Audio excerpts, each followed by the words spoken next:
Yes, dear students, we'll go with the numerical which is based on the gravitation.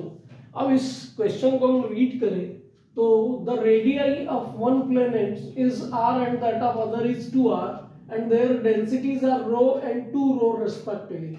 What is the ratio of acceleration due to gravity at their surfaces?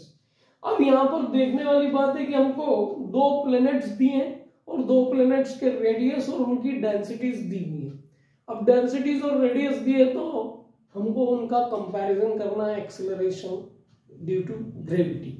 तो यदि हम देखें तो basic हमारे पास में जो g calculate करने के लिए है g is equal to G M upon r square. g is the universal gravitational constant और m is the mass of the planet और r is the radius of the planet. तो if we assume one planet का g1 at the surface, उसकी surface पे acceleration due to gravity g1 है तो हम उसको gm अपॉन आर स्क्वायर से डिफाइन कर सकते हैं। अब यहाँ पे मास जो है इसको हमको डेंसिटी के फॉर्म में लेना है तो हमको वॉल्यूम जो होगा किसी भी प्लैनेट का वो उसके रेडियस से निकलेगा 4/3 पाई आर क्यूब इनटू, ये तो हो गया आपका वॉल्यूम और ये हो गई आपकी डेंसिटी। ये किसको रिप्रेजेंट कर रहा है? वॉल्यूम को, और ये आपकी डेंसिटी को। और volume into density equal to क्या होता है? आपका मास के इक्वल होता है।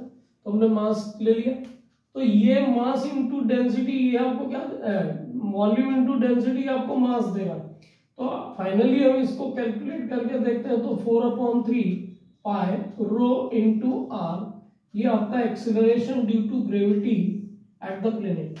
तो रो डेंसिटी को रिप्रेजेंट कर रहा है, आर रेडियस को रिप्रेजेंट कर रहा है दैट प्लैनेट। इसी तरह से हम दूसरे प्लैनेट के लिए हम कैलकुलेट करें तो g2 हो गया।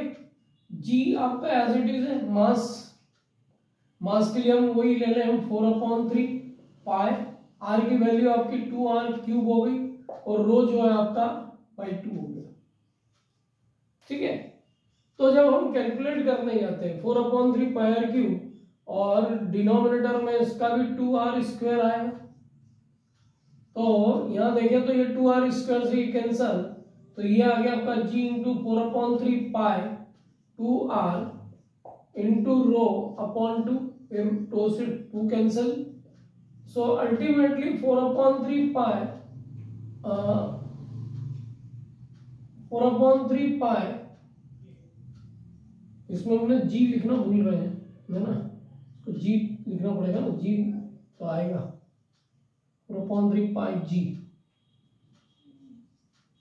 ठीक है, सो 4/3 पाई ये g आ गया आपका rho into r, this is the value of g2।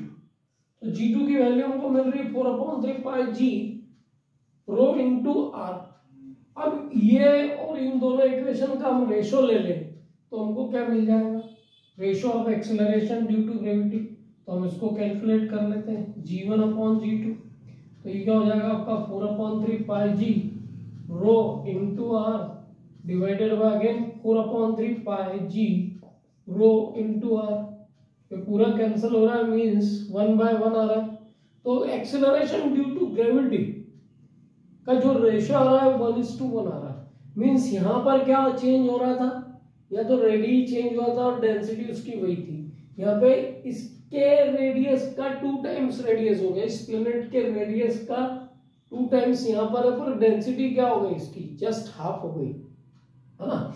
तो जस्ट हाफ हो गई तो कैलकुलेशन के अकॉर्डिंग g2 की वैल्यू दोनों में सेम आ रही, g1 और g2 दे आर इक्वल। ऐसे देखें तो अल्टीमेटली जो उनका रेशो होगा दैट विल बी 1:1। तो इस प्रकार से हम इस प्रकार के क्वेश्चंस को किया जा सकता है।